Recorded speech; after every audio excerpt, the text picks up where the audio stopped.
This is the committee about the praxis, right? This is the subcommittee about foundations of reading. Praxis has not been set yet. That'll be after the holiday. I'm supposed to be here. There's a lot of committees going on. Lawrence, are we good? Hey, Kim. Hey, Kim. Hey. You guys are good to go now. We're good to go now? Yes, all set. Okay. Okay. Welcome everyone to the Foundations of Reading Test Committee. So what I'm going to do today is introduce you to the 3 documents that are crosswalks for different standards. There's one that has to do with the International Dyslexic Foundation and Association, their knowledge and practice standards for teachers of reading. And then there's one that talks about what the update of the test has to do with, and then the 3rd document has to do with a crosswalk between the Foundations of Reading test objectives and sorry, hold on. The comparison between the current Foundations of Reading test and the Foundations of Reading test for 2021. So just to provide a brief overview, if you didn't happen to attend the December Pepsi meeting, Dr. Cyberg had talked about the Foundations of Reading test and how the state of Massachusetts has asked for an update to that test. And so since the test will be overhauled, revised, especially around having the science of reading in there. I was in electrical. Having the science of reading in there, we asked for different documents to then tell us what the new test is all about and how it crosswalks between different standards that do exist and how it looks next to the current test. And so then today what I want us to do is look at these documents. So I'm going to share my screen in just a minute. And then the second thing I want us to do, have a discussion around that, but then also think about, we're going to put together 2 external committees that are outside of Pepsi, and one will have to do with preparation, so pretty much EPP folks. And I want you guys to think about who would you want on that committee. And then the second committee, we want it to be around K-12 folks, including DPI folks that work with curriculum and instruction around reading. So we want your professional recommendations and your expertise around who you think should be on those committees. And then also anything that you think we need to think about as we go through these documents. So I'm going to mute myself and share my screen. And please feel free to point out anything that you find pertinent about these documents. And I'm going to start out with comparing the current Foundations of Reading test with the new Foundations of Reading test. Any questions from that? Okay.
somebody has done this, but you push me with it.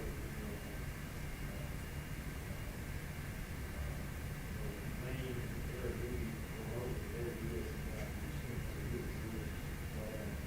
before we did, we were not having happen overtime, so that's how we're gonna make some change.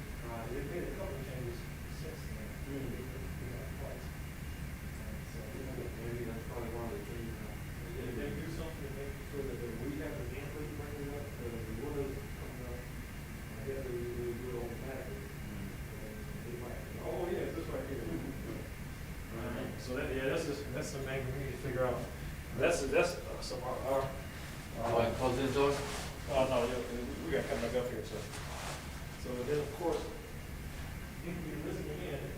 Right. Yeah, it goes down, in case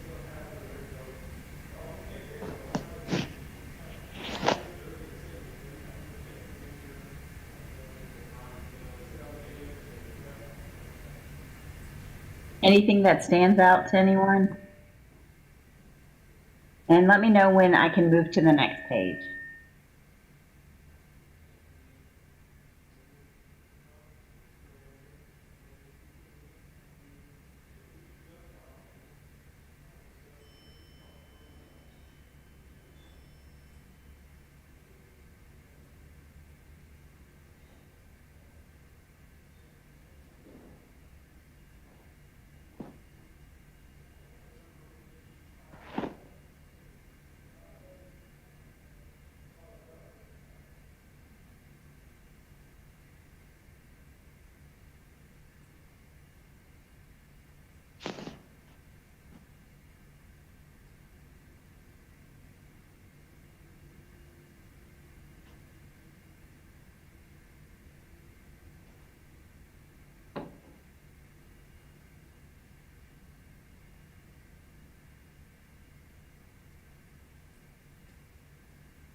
Any comments?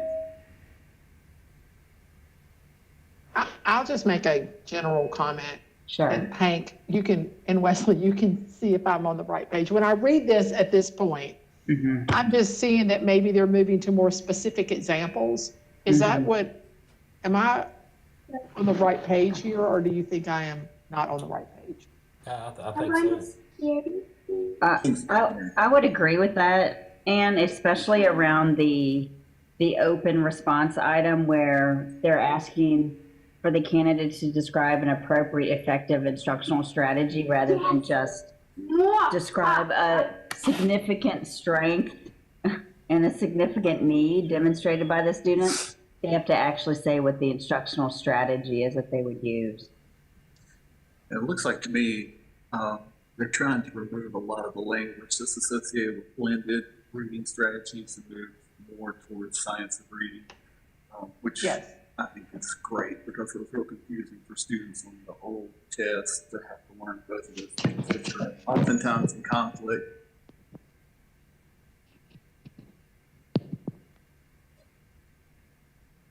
Are you done, Hank? Because I can't hear you anymore. Hello? Yeah, I was done. Yeah, I'd love for reading people to get a hold of this so they can take a good look. Right. For sure. So to me, that the next step would be to develop an ad hoc, maybe it's an ad hoc committee if it would have like both commission members and maybe non-commission members that are literacy experts, representing our stakeholders, which would include K-12. Wesley, were you going to say something? Sorry, I saw you lit up and I was like talking. No, I was just thinking about, I'm just curious if our folks across the state who teach the foundations of reading courses, to teachers across the state, if they're aware of the changes, and has anyone heard any input from those folks? I know they would be some great folks to serve on the committee.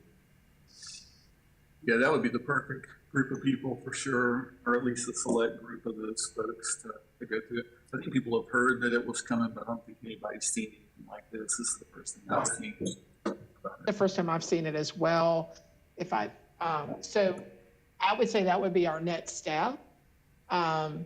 You know, and I would hope that we could get this working group, maybe I'm changing the title of it to working group, to actually, look at the samples, because the Foundations of Reading Test has a really good quote study guide to see if that's come out, and look at some samples of what that might look like. So the UNC system has the literacy fellows, and then we could choose a couple of those folks maybe, and also some private rep. And or can we go ahead and put the K-12 folks on here, Kim, or like what's the?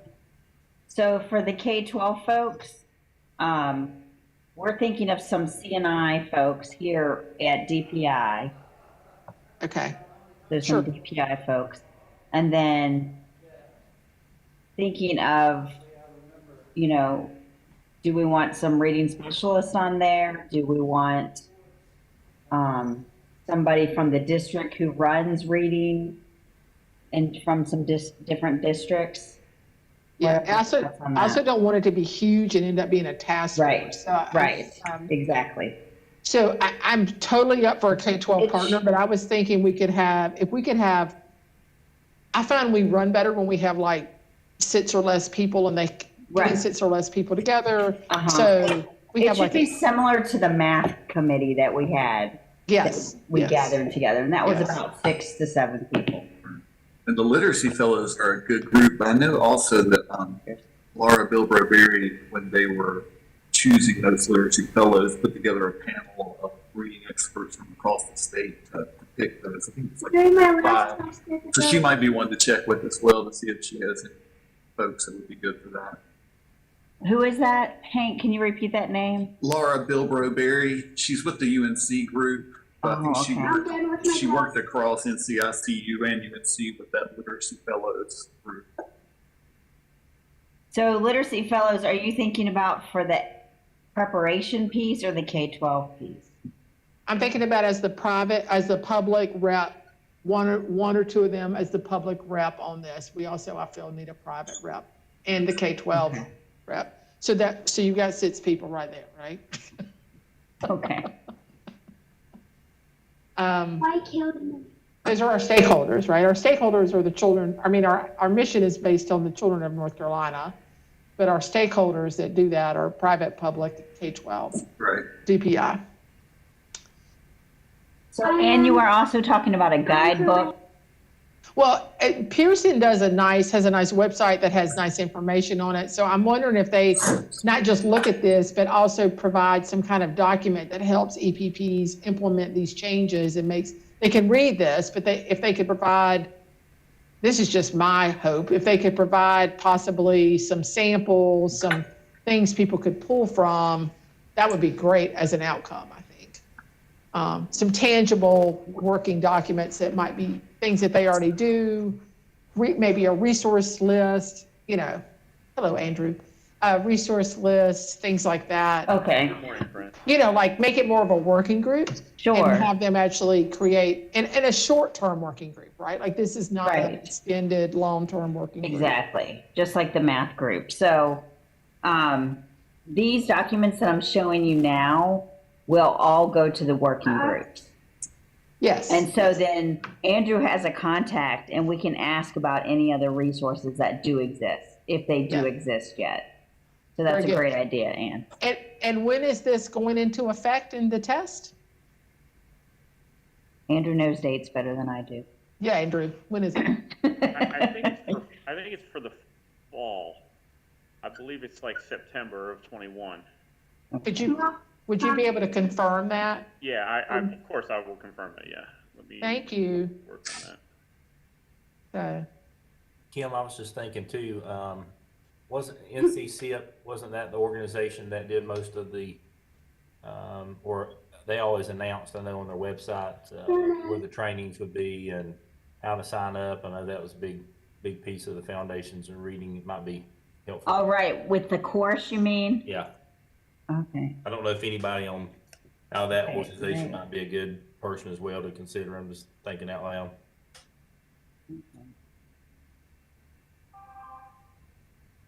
So I guess what I'm saying is I would like their charge to be more than just looking at this. They need to provide some type of Oh, right. response. Yeah. Yeah, Well, we want them to provide a recommendation. Both of the committees provide their own recommendation to then this subcommittee. So then this subcommittee can provide a recommendation to the full commission. So what's the recommendation? It looks like they're changing the test, that we have the choice not to change with them and use the old test, or is this Well, happening to- regardless? To see if this test meets the needs of North Carolina, if we should continue to use this test I see. essentially. Okay. I see. Okay, We want to look at the other documents. There's two more. yeah, let's throw them up Sure. here. Okay.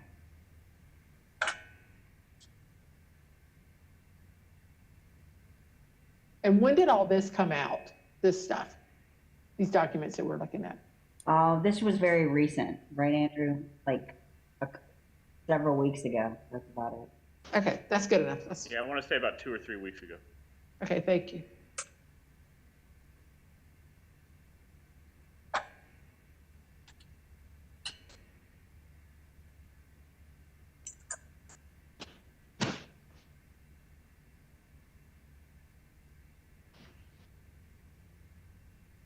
All right.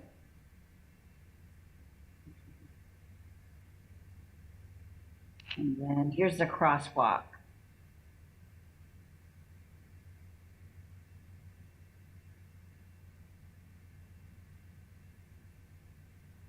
Kim, would you also be able to send these?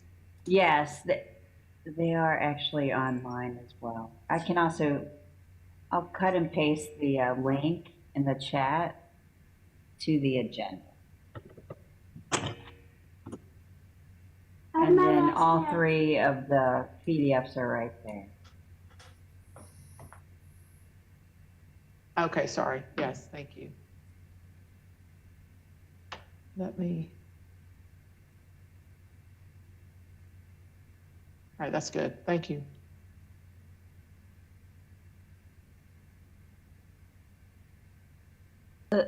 So that'll probably be an easier way to see the crosswalk for the standard rather than me go through them slowly.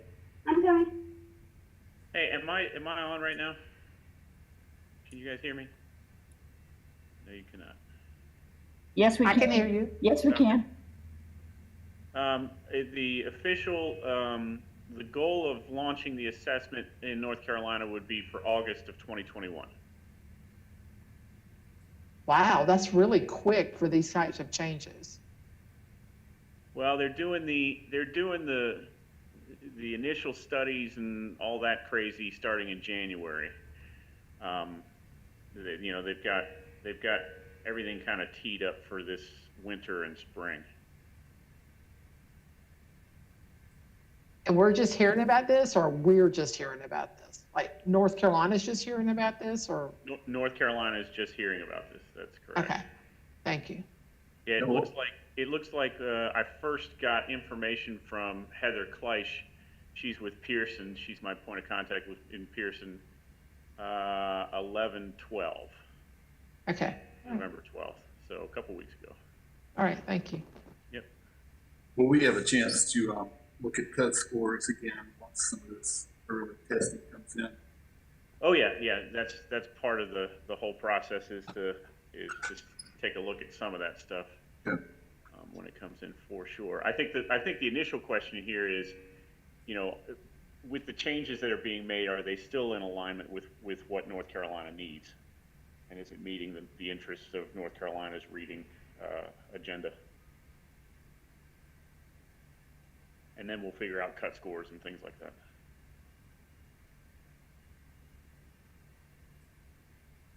And my understanding from talking with Heather was that this was kind of like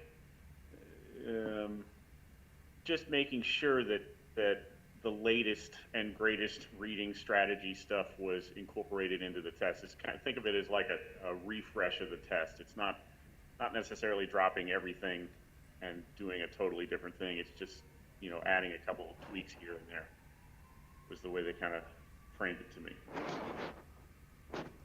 So going back to the working group selections, we were thinking of a private EPP representation. Do we have one that we think would fit? I'd go. Yeah, or I have one, either way. Okay. You two are kind of close to that, I think. Yeah, yeah, Do- that's a, Quite. Do you want to send me those in email? sure. Okay, great. And then, Kim, do you want me to just reach out to Laura and see if she can recommend 2 or 3 on the public side? Yes, that would be great. And if she had anyone Right. also for K-12, if there was anybody K-12 there. I'm skipping. No more than 6, 2 from each stakeholder group. Well, here's a question. Yeah. Could we just use the, The CNI people? yeah, well, the CNI people here at the department are, they're looking at it as well. But I was thinking the task force, but the task force folks are not necessarily reading experts. So we actually have to get No. K-12 reading, like real reading people. So, Anne, what we were thinking about this is have a preparation working group separate from a K-12 working group. And Okay, so then you could have 6 for the preparation side and then 6 for the K-12. And they Where's look your at it separately and Where's then your- bring their recommendations to the subcommittee separately so that you can look at them from the preparation side and then from the K-12 side. okay, so then you could do 2, 2, and 2, right? Yes. Yeah, And all right. actually, I mean, you could incorporate the perspectives of the CNI folks here at the department as well. So there's essentially. Right. Where's the body? We included them with the K-12. Yes, so you're gonna get, so this subgroup is gonna get feedback from effectively the DPI folks, K-12 reading experts, and the teachers of K-12 reading, you know, the teachers of teachers. And those 3 groups will inform this group to make a decision that bubbles up to the full commission. And there's a reason we're keeping K-12 and the EPP separate?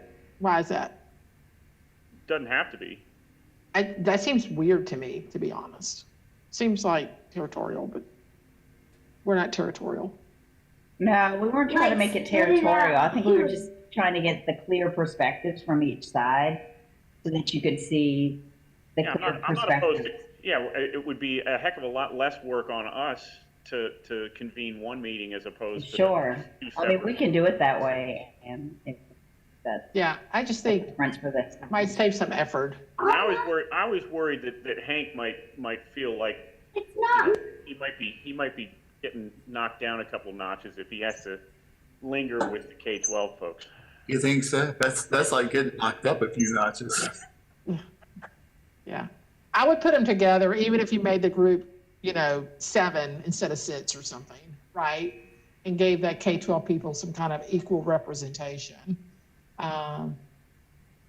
Okay, so if you Okay. went with, what if we went with 2 publics, 2 privates, and 4 K-12? Is that enough, or do you want more? I think that's plenty. I think, and then CNI, are we sticking them in there with that group? This is my. We can certainly add them, and now you've got about a group of about 12. That's a lot. That it's getting to be a bit of a lot, yeah. The other thing. I mean, Do they all have to come? No, we could do the DPI. I mean, I would expect that if we scheduled a meeting with these 12 folks, you're only gonna get 8 of them. could we ask for one person from CNI to come represent CNI for that group? And 1 or 2. they can have their own conversation on the Megan. side Okay, and then have one CNI person represent CNI. And since we're talking logistics, would the one CNI DPI representative be the person who would facilitate the group? Guys, Oh, well, I don't know if CNI is necessarily facilitating the group. That may that may be on Andrew and I. Okay, very good then. So, okay, very good then. And let's say that we want them to meet, to come together in January, and we would like a recommendation by when? Well, I think we need to get them together, and then we'll share all the materials with everybody, and then give them, you know, a week or two, and then reconvene and hash it out. Right. I think it's fairly quick. We're just trying to Right. trying to understand whether this test makes sense for North Carolina, and then move on. Yeah, so my point is, we would like I think they need to know, we would like the recommendation for the March meeting of Pepsi. I'm just stating. Right. I think that's a good idea, and to say which Pepsi meeting. Yeah, Also, we need to be able to send the recommendation to this subcommittee, so then you can digest it and decide what you're going to say, or what your we need it in recommendation is. February. Kinsey, Yeah, join me So in probably with the adopting March Kinsey. Pepsi meeting at the earliest, wouldn't you say? I would say. Okay. That's me. Kinsey, The March Pepsi meeting is on March 11th, right? So maybe we want it to this subcommittee Yes. around February 23rd or something like that. Then we could meet. I'm just making up a Right. date for the middle part. We could say try for February 19th. Okay, And that then- sounds good. Yeah, this should be like a quick ad hoc, right? Not a long term. Right. Good. It's nothing long term. Nice thumb, Hank. I know Hank used that earlier. Now, I will, Somebody else can We also need to be able to get it to the state board for them to discuss it and consider it prior to August.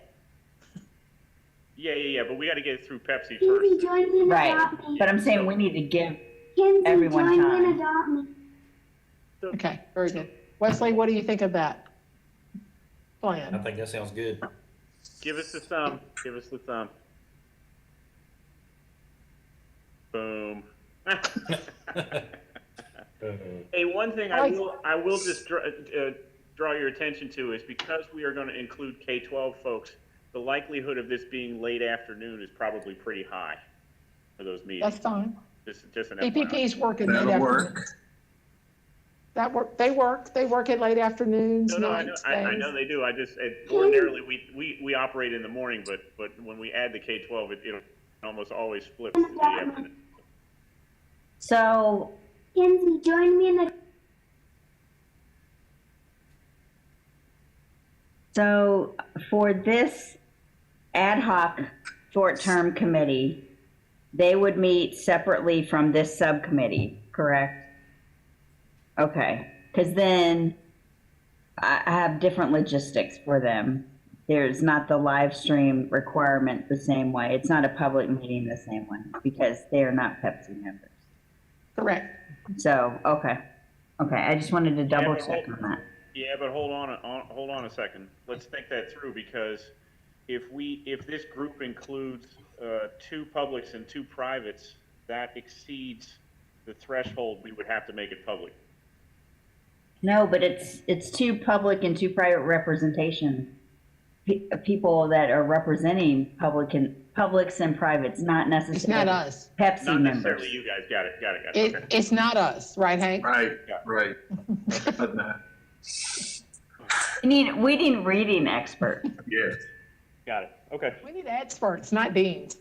Okay, this is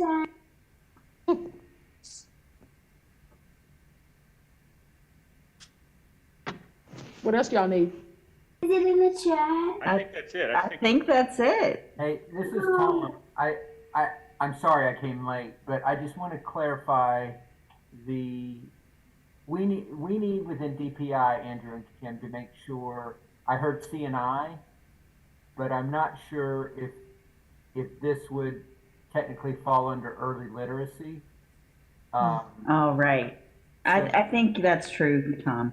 we need to, so I think, putting this to David Stegall, to say, because he's over both, and say, we're working on policy recommendations related to the updated foundations of reading. Who is the appropriate representative for this work group for Pepsi? Is it Amy Ryan or is it Angie Molinax?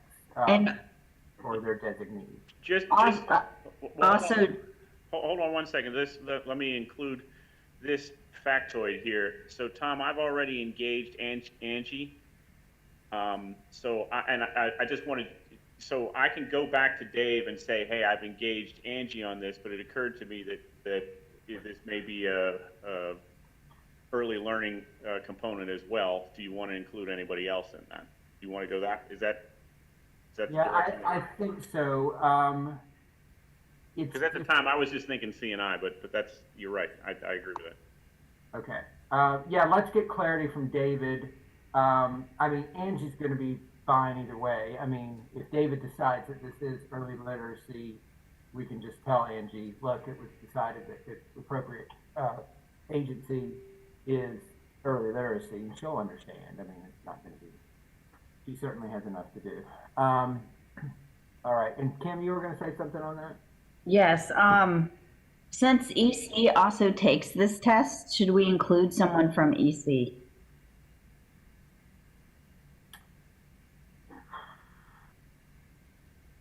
So there I'm a little conflicted, and we can certainly ask David the same question. Well, no, EC's under Bev still. So that's not as clear to me because, Right. well, okay, so here's the issue that we need to think about here is so this practice, you're right, so this Pearson test is going to be a requirement for everybody coming out of an EPP program in early elementary, but it is also going to be a requirement for ECGC. So they'd have to take this in the math and then the EC practice. The additional consideration we need to make is for out-of-state teachers coming to us, is there an issue with the revision of this test in relation to the foundations of reading courses that we offer through the EC department? The other consideration here is we need to make sure that the alignment is correct between what is being issued now. And it doesn't sound to me like that there's just kind of this huge shift. It sounds, if I'm understanding correctly, these revisions are not, huge as opposed, right. Right, So, that's but my understanding. That does, EC's needs to be, I do think EC needs to have representation because of those two considerations. Their folks that they support in EC will have to take this test.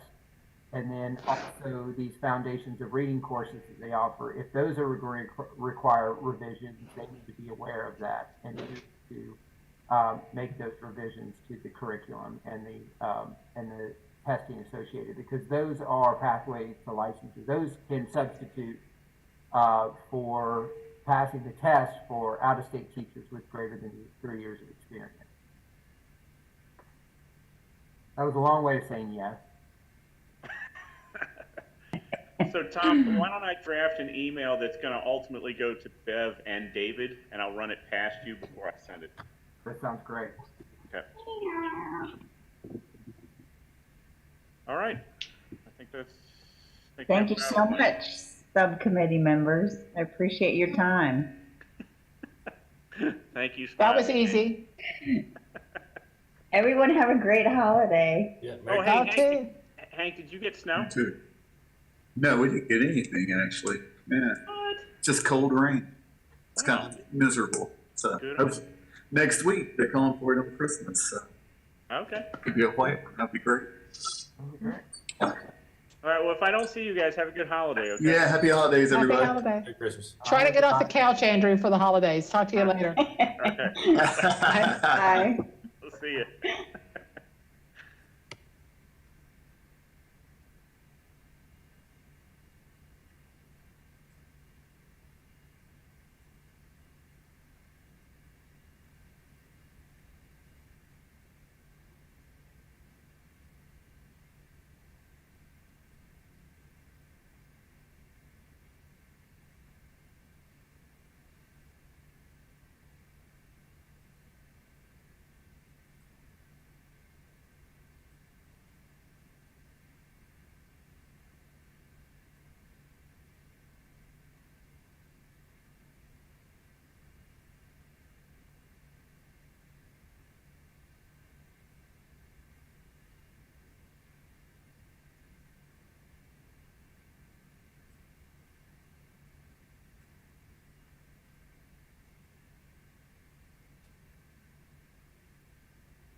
right next to me.